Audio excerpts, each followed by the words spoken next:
Si Kuya, anong oras yun? 7 daw. 7 daw sa akin. Ayaw mo sumagay sa akin. Oo. Ito na tayo. Makakain.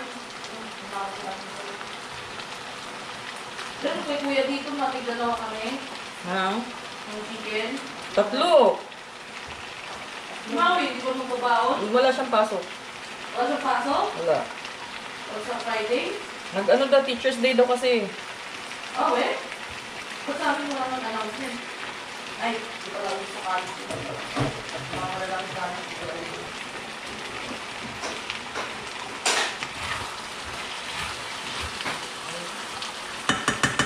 Ano?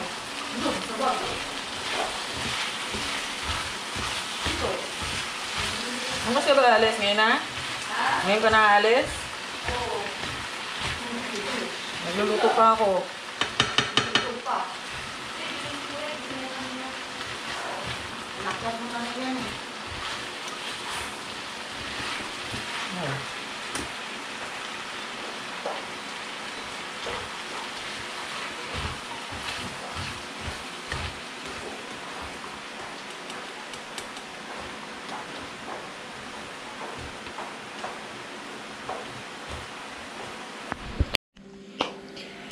Let's go guys.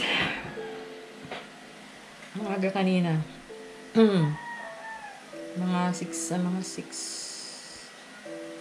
almost ba magsi 7. Nag-iba yung ikot ng mundo ko. At meron akong kinaka-stressan.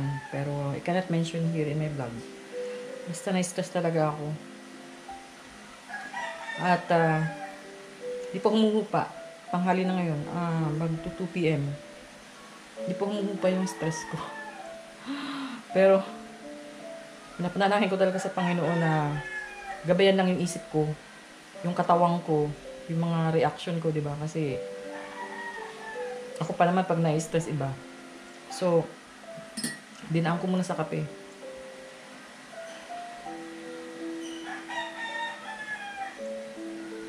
So, may mga pangyayari sa ating buhay, mga unexpected, no? Hindi siya kagandahang pangyayari, pero ganun pa man is nagkukus sa akin ng kanina namamanhid yung ulo ko. Alam mo yung mga yung iniisip mo kung ano na nagdugtong-dugtong na, di ba? Imbis na medyo kalmahin mo yung sarili mo, nagdugtong-dugtong na yung isip mo, ganyan. Tapos meron pang isa dyan sa tabi, pasaway, di ba? Yung di ba? Kung nanonood ka, alam mo na kung sino ka ha, pasaway. Di ba? So nagsabay, no? Yung kinestisan ko na isa, tapos yung isa, sumabay yung isa, ganyan. So, yun nga, talagang inaim ko na lang talaga is, pinagdasal ko talaga na kalmahin lang ako. So, ngayon medyo okay pa ako, ewan ko lang mamaya. Basta ganun, parang, ano kasi siya, tingnan nyo naman, napunit na yung sando ko. Diba? Kawawa naman. Napunit na yung sando ko. Kasi nga, siyempre sa bahay lang ako. Busy ako dito sa mga dokumento.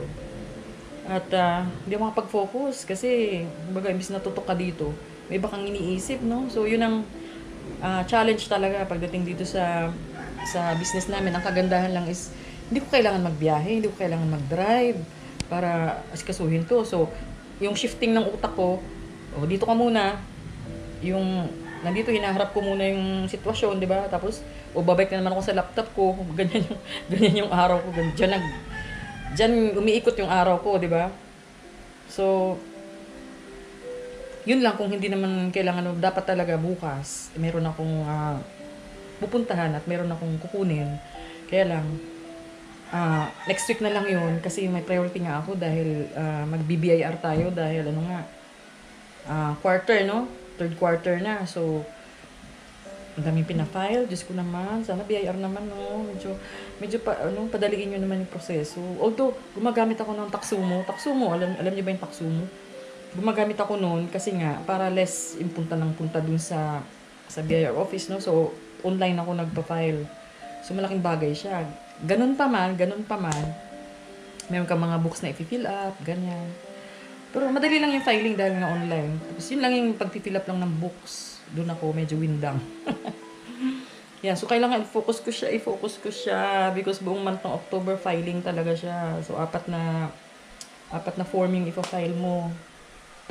Ganyan. So pero okay lang. Okay lang at least yung stress ko.